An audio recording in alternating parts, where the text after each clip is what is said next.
ทมีแต่พอดีกินพอดีหนึ่งเลยนี่เนาะนี่ทุกคนกินหนึ่งมันแก้วแสบๆมือนี้มาจากสวนกระต้อนออกมากับแบดดับได้ทุกคนเนาะจะได้กับพึ่งสาแบดมากเลยครับ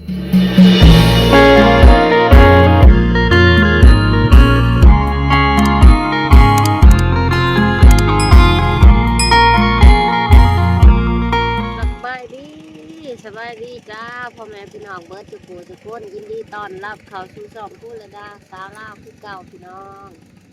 มื้อนี้ซอดาสิออกสวนพี่น้องซอดาสิออกสวนยางเอาเพื่องไปใส่เหงายางเนาะแล้วก็ไปรอมึงมันเลยมื้อนี้บ่ได้ไปหากินออกสวนทุกคนเอ้ยแดดมื้อนี้พี่น้องเอ้ยฮ้อนแดดแต่เช้าแท้เนาะใส่รถตอกใส่รถไถตอกไปกองเพื่อนเนาะยังโบราณปานใดว่าบ่คำหลานลงทุนก็อยากเบิดเลยเนาะมือดีซะดาวากอะออกมา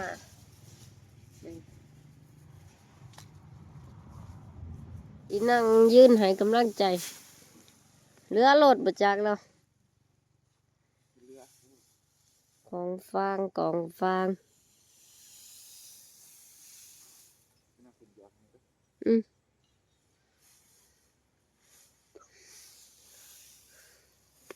เอาไปใส่เงาย่างพี่น้องเลย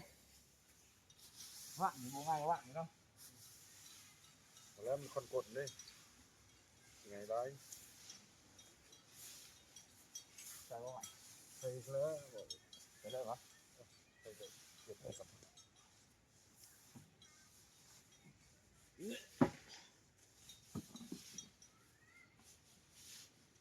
สั่นหมดดีหน่อยมาแรงมากหันหน้าไปหันหลังอยู่นี่โอ้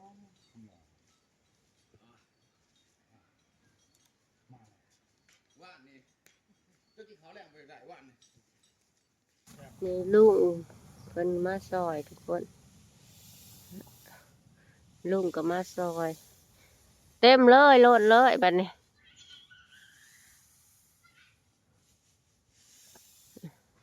อีห่างเจ้าคักเนาะไอ้อึ่งนี่ไปเพื่องเต็มเลยพี่น้องไปพอกันอยู่สวนบัดนี้พอสวนมันแล้วพี่น้องเอ้ยตอนนี้โซดาเขามาหอดสวนยางแล้วทุกคนบรรยากาศสวนยางกกยางไปด้านใหญ่กกยางยังหน่อยเอาเรื่องมาใส่เงามันกันหอนเนาะกกยางลมพัดวีเลยพี่น้องกกยาง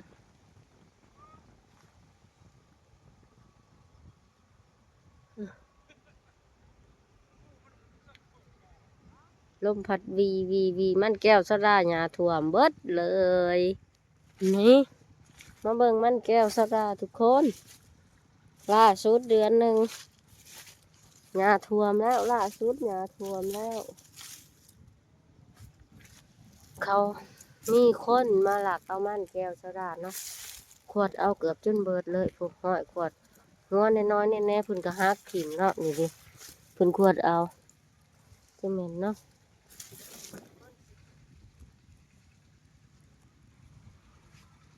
นี่มันแก้วโซดากันใหญ่ได้หัวประมาณนี้ทุกคนเนาะเขาหลักเอาบักร้ายมัน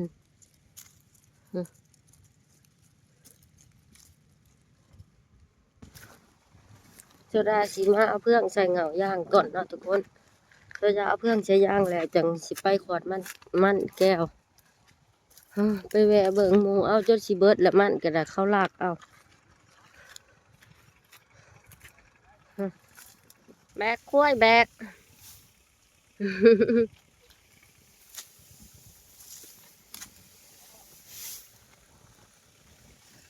แน่นอน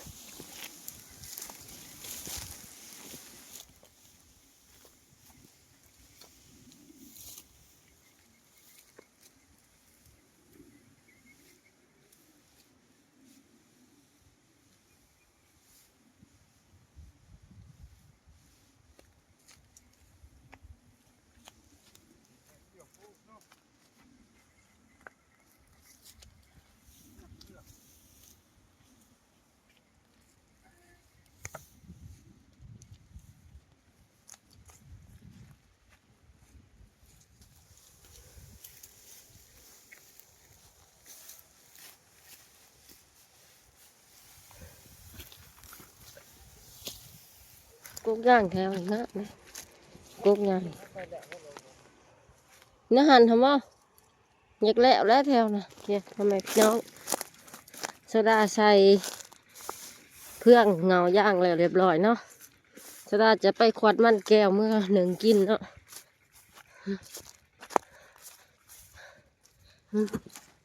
มันแก้วโซดาหัวใหญ่เลยทุกคนโซดาปลูกไว้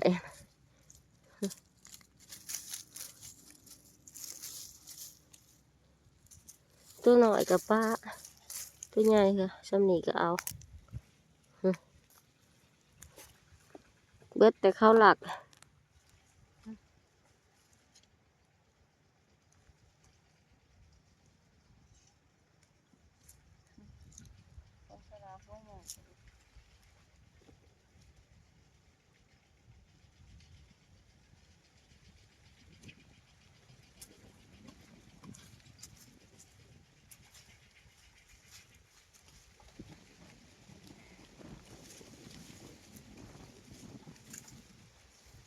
ว่าทำค่อยลิงว่ามันทำค่อยลิง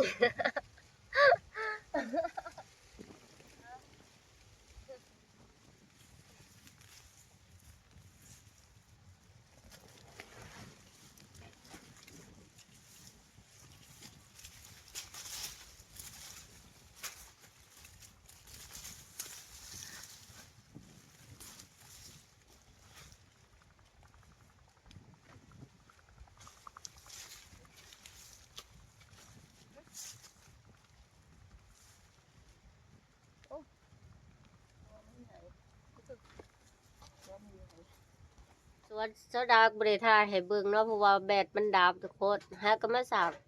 ากแบตคืนนี้เนาะหอดเที่ยงแล้วก็สิมาหนึ่งมันแก้วที่กินหัวบักใหญ่เรือเขาหลักได้หนีเขาหลักบักหลายหนึ่งเขาหลักเลยบักหลายหนึ่งไม่เท่ามองงะแหละเรียบร้อยมาโถมีแต่พอดีกินพอดีหนึ่งเลยนี่เนาะนี่มันบ่ทันหัวใหญ่เขาปลูกสะเนาะ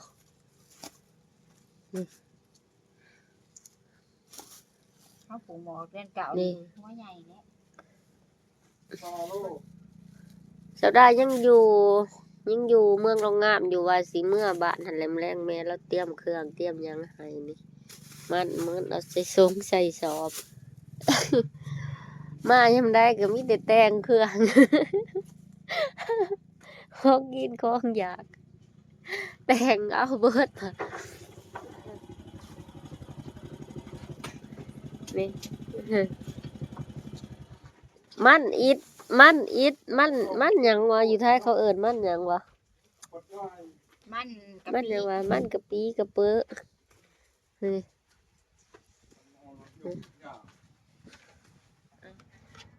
กลางหนึ่งนี่ทุกคน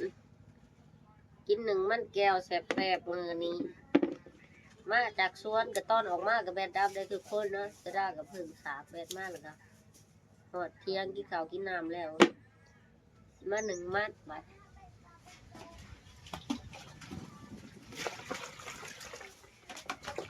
ถ้าจะปลูกหัวใหญ่ๆเบิ่งมึงมันเฮาปลูก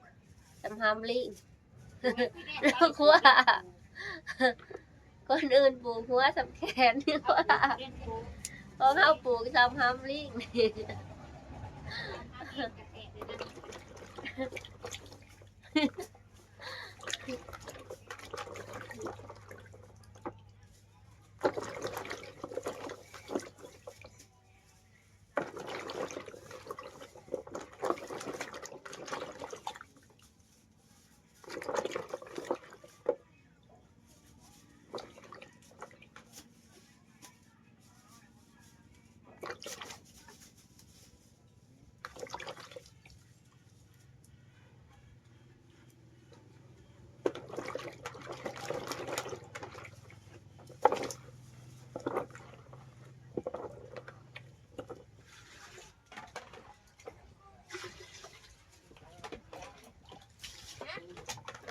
ใส่หัวพี่น้องหนึ่งมันเกี่ยว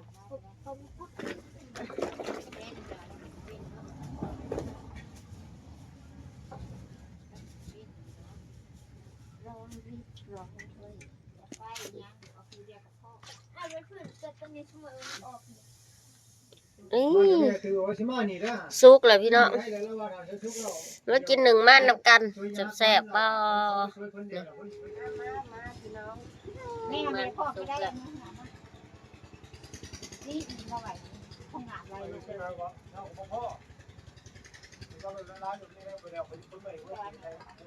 นี่แน่สิคนเมื่อบ่คันนี้กับเขาเมื่อลงหนูทำอะไรเลยบาดนี้มันแม่แม่พาจะมันแหงคือได้ของไทย ตอนนี้ไปพูดติ้งป้าเดี๋ยวพ่นนำขึ้นมาหน่อยเจอไอ้แกอีก ก็ว่าได้ดินจักรถนึงนี่ถอกรถหน่อยหาถอกเนาะแล้วก็ปลูกเลยนะปลูกเลย แต่ว่าที่เห็นน้ำเฮาพี่ยานี่ว่าเห็นเห็นพอเห็นบ่หัวยอกเขาว่า ไปปั้นกันเทศพวกแกท้องคนแม่ แต่ว่าปลูก แม่โอนอะไรจะคงไม่ใหญ่เถื่อนยัง25,000แม่ยังคิดนี้คนนึง เราทำเป็นว่าเสียน้ำเห็นเห็นก่อน ไม่ได้ล่ะ ใคร25,000 พี่ตาแดง เรื่องละ จะบ่กินฮะ จะก็ไว้ให้เขา เอา ใส่ อะไร ให้เขาหมด ใช่ดีเข้ากันได้ แซ่บบ่แซ่บบ่ กินมัดมัน อืม